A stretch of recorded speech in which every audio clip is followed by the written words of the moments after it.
बिस्मिल्लाहिर्रहमानिर्रहीम अस्सलाम वालेकुम नाज़रीन, मैं हूं आपका मेज़बान दानिश अंसारी और आप देख रहे हैं मेरा YouTube channel Danish Ansari official. नाज़रीन, आज हम बात करेंगे मलिक महबूब साहब से। आप सबके फेवरेट हैं, मशहूर एस्ट्रोलॉजर हैं। अस्सलाम वालेकुम मलिक साहब, कैसे हैं आप? वालेकुम अस्सलाम। अल्लाह का शुक्र है। दानिश साहब, आप बताएं क्या हाल चाल है आपके?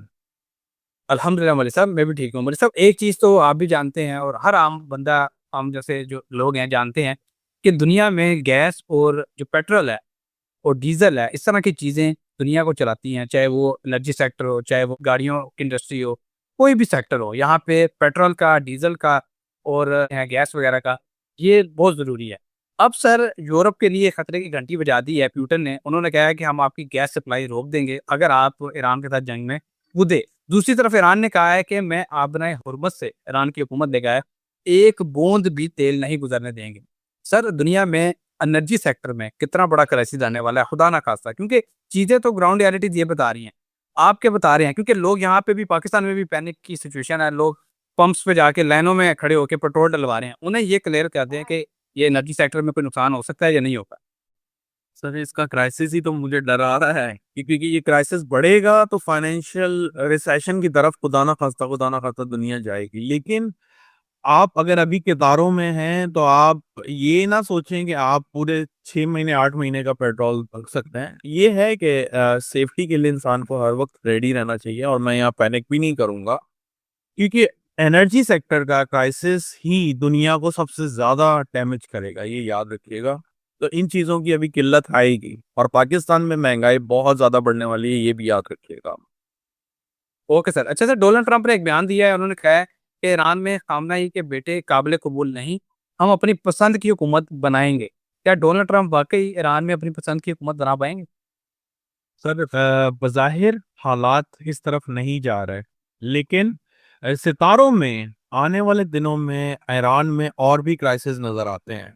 अभी अभी जो है उधर की जो आवाम है या जो यूं कहा जाए कि जो सितारों की चाल है, उसमें डस्ट बहुत ज्यादा है, फॉग बहुत ज्यादा है, लोगों के माइंड में बहुत अनक्लियरिटी है, वो किस तरफ है उनको नहीं पता। लेकिन जैसे जैसे हम आगे बढ़ेंगे, याद रखिएगा, फिर क्लियरिटी आएगी। ये चीजें एक्सपेक्ट आप next second half of the year सोचें। अभी इतनी आसानी से नहीं होने वाला जितना आसानी से ये सोच रहा है। ईरानी फौज ने कुछ तस्वीर जारी की हैं सोशल मीडिया पे और उन्होंने बताया है कि ये इसराइल की जो जोहरी तनसीबात हैं, न्यूक्लियर उनकी डिप्लॉयमेंट्स हैं, उनकी वो तस्वीर है। और उन्होंने कहा है कि ये हमारे निशाने पर हैं। अगर इसराइल ये समझता है कि हमारे निशाने पे नहीं है या हमारी रसाई से दूर है या हम ये नहीं जानते कि ये इस जगह पे मौजूद है, तो वो ये गलत फहमी में है। ईरान ने कहा है कि इन तक हमारी रसाई और तस्वीर जारी कर दी हैं। क्या आइंदा आने वाले दिनों में ईरान कोई भी ऐसा अटैक कर सकता है जो इसराइल के जोहरी तंसीबात को नुकसान पहुँचाए? क्योंकि अगर ऐसा होता है तो ईरान के लिए ये बहुत बड़ी कामयाबी होगी। देखें, ऐसी चीजें बहुत जल्दी आपके सामने आने वाली हैं। एलिमेंट्स की बात कर रहा हूँ कि एलिमेंट्स, जो न्यूक्लियर एलिमेंट है ना, वो एक्टिव है बहुत ज्यादा। तो आने वाले दिनों में आप यही चीजों का जहन में रखिएगा कि इनकी वजह से chaos पड़ेगा। अब मैं ज्यादा पैनिक नहीं फैलाना चाहता, तो इसीलिए इतनी सी बात में अक्लमंदों के लिए इशारा काफी है। Okay sir. अच्छा सर, एक और बड़ी खबर ये है कि गुज़श्ता 6 रोज़ में ईरान को इस जंग में जो नुकसान हुआ है, वो बताया जा रहा है 3 अरब डॉलर का नुकसान हुआ है। जबकि कुछ फाइनेंशियल रिपोर्ट सामने आई हैं जिसमें तख़मीया लगाया गया है कि इस जंग में कितना नुकसान हो सकता है अमेरिका को, तो बताया जा रहा है 310 बिलियन डॉलर अमेरिका को नुकसान हो सकता है। क्योंकि उनके जो फाइटर जेट्स हैं, उनके जो बहरी जहाज़ हैं, उनके जो इक्विपमेंट्स हैं, उनकी मुईशत जो है वो ज़्यादा बड़ी है और जो जितना बड़ा होता है उसको उतना नुकसान होता है।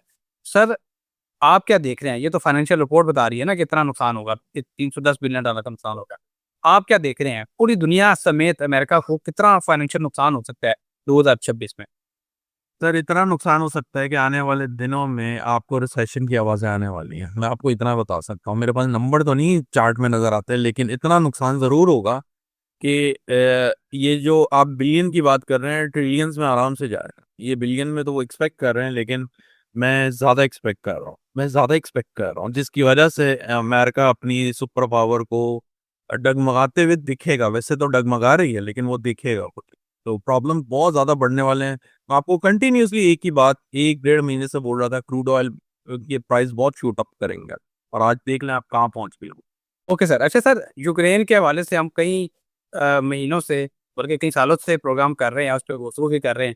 लेकिन सर, आज एक बड़ी दिलचस्प बात हुई है जो यूक्रेन के सदर हैं ज़ेलेंस्की, उन्होंने ऑफ़र किया है गल्फ़ कंट्रीज़ को कि हम आपकी मदद कर सकते हैं, ईरानी मिज़ाइल्स को रोकने के लिए और उनके ड्रोन्स को रोकने के लिए। हालाँकि वो रूसी जो ड्रोन्स हैं, उनको तो अभी तक नहीं रोक सके, उन्होंने ऑफ़र किया है। आपने सर ये प्रेडिक्शन की थी कि मुझे और ममालिक भी इस जंग में कूदते या शामिल होते दिखाई दे रहे हैं। सऊदी अरब भी शामिल हो चुका है, लेबनान भी शामिल हो चुका है, वहाँ पे इस वक़्त तक 70 लोग जो हैं, वो जाँ बाँग हो चुके हैं। इराक भी इस जंग में शामिल हो चुका है और इराक ने इराक की जो प्रॉक्सीज़ हैं, उसके ज़रिए कुछ अफ़वाज जो है ईरान में दाखिल हो चुकी हैं। लेकिन सर, सवाल जो है मेन वो यही है कि कितने ममालिक आपको दिखाई दे रहे हैं? ऐसे मिडल ईस्ट के भी बता दें, गल्फ़ कंट्रीज़ के भी और यूरोपीय ममालिक के भी। क्योंकि यूरोपीय ममालिक का भी आज एक इजलास हुआ था गल्फ़ कंट्रीज़ के साथ मिलके, जिसमें ईरान के जो हमले हैं, उनकी मज़म्मत की गई थी। हालाँकि मज़म्मत तो अमेरिका के हमलों की करनी चाहिए थी। आप क्या देख रहे हैं? क्या ये यूरोप तक और एशियन कंट्रीज़ तक भी ये जंग फैल सकती है या इसका जो फैलाव है, वो महदूद रहेगा? इस हवाले से ज़रा क्लैरिटी दें।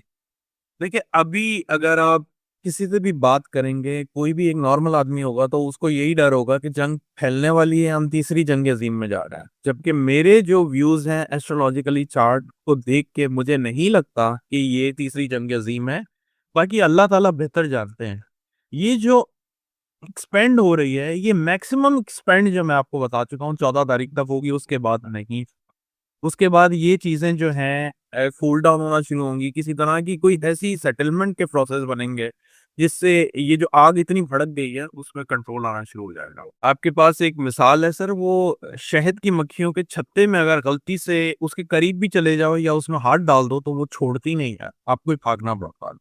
तो ये बिल्कुल मिसाल वैसे ही है, नो डाउट वो मक्खियाँ होती छोटी हैं, लेकिन उनकी जो एक टेक्नीक होती है अटैक करने की, तो कोई भी जानवर, इंसान जो भी होता है वो भागता है या अपने आप की जान बचाता है। तो मैं उससे जो है मिसाल देना चाहता हूँ, लेकिन अगर अमेरिका भी भागना चाहे तो वो इतनी जल्दी नहीं भाग सकता है, क्योंकि जो स्टार्स लगे हुए हैं वो कॉम्प्लिकेटेड सिचुएशन में हैं अभी। इनमें इम्प्रूवमेंट मैंने बताया हुआ है पहले भी, आपको 14 तारीख के बाद से आएगी।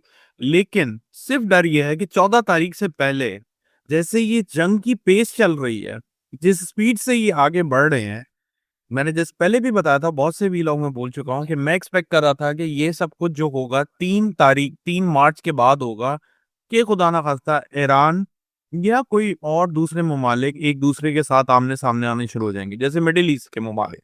तो वो सब चीज़ें एक्शन जो है 3 तारीख से पहले ही हो गया था। लेकिन आने वाले दिन जैसे मैं बता रहा हूँ, स्पेशली जैसे ही मून 8 तारीख को ट्रांज़िट करेगा स्कॉर्पियो में, ये और भी ज़्यादा टेंस सिचुएशन बनाना शुरू कर देगा। और स्कॉर्पियो में नॉर्मली जैसे मार्स के साइन में जब मून जाता है तो वो डिप्लीटेड हो जाता है। और जो लॉजिक का प्लैनेट है मरकरी, वो भी रेट्रोग्रेड है। तो सिचुएशन मुझे 8 तारीख से मज़ीद डिफ़िकल्ट और ख़तरनाक नज़र आ रही है। तो अभी तो आप ये सुन रहे हैं छोटी-छोटी बात, F-35 गिर गया, F-15 गिर गया, व्हाटएवर। लेकिन आने वाले दिनों में एक्चुअली न्यूज़ में आगे एक्सपेक्ट कर रहा हूँ, ये कोई बहुत बड़ी न्यूज़ नहीं है मेरी नज़र में। ये एक नॉर्मल चीज़ है जंग के सिनेरियो में। ओके सर, बहुत शुक्रिया सर, आपने अपने कीमती वक़्त में से कुछ वक़्त निकाला और इतनी ज़बरदस्त प्रेडिक्शंस आपने हमारे साथ शेयर की। प्रोग्राम का इख्तिताम इस दुआ, इस उम्मीद और इस यकीन के साथ करेंगे कि पाकिस्तान के लिए, दुनिया के लिए, ईरान के लिए, ख़ास तौर पर हमारे मुसलमान भाइयों के लिए हर आइंदा आने वाला दिन अच्छा हो। अगली वीडियो तक के लिए मुझे और मलिक महबूब साहब को इजाज़त दीजिए। अल्लाह हाफ़िज़। Sir ji, okay sir, thank you so much. Thank you, thank Allah हाफ़िज़।